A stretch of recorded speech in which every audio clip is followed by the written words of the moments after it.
সাভারের জিরাবতে প্রথমে জাতীয় সঙ্গীত ও পরে সাংস্কৃতিক পরিবেশনার মাধ্যমে শুরু হয় সামাজিক ব্যবসা দিবস পালনের অনুষ্ঠান। ইউনুস সেন্টারের উদ্যোগে এই আয়োজন চলবে 2 দিন।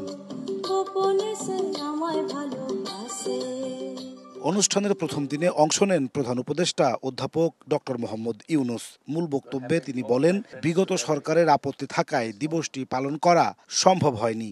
This is nothing to do with anything government should worry about. But we are not allowed to hold this. So this is the first time we are holding Social Business Day in this facility.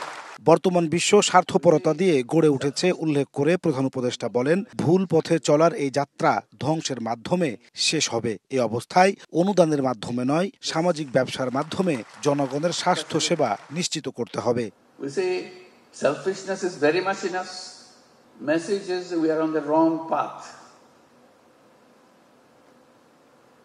If you keep on pursuing this path, all we end up with massive disaster. It's not something we have to overnight destroy everything. You're just slowly moving in a different direction, that's all. তরুণরা বাংলাদেশকে অন্ধকার থেকে আলোতে নিয়ে এসেছে বলেও মন্তব্য করেন ডক্টর ইউনুস। এ সময় নতুন পরিকল্পনা নিয়ে সবাইকে কাজ শুরুর আহ্বান জানান তিনি। And Bangladesh did something fantastic. Despite all the gloomy world, they have done amazing things. Young people came out.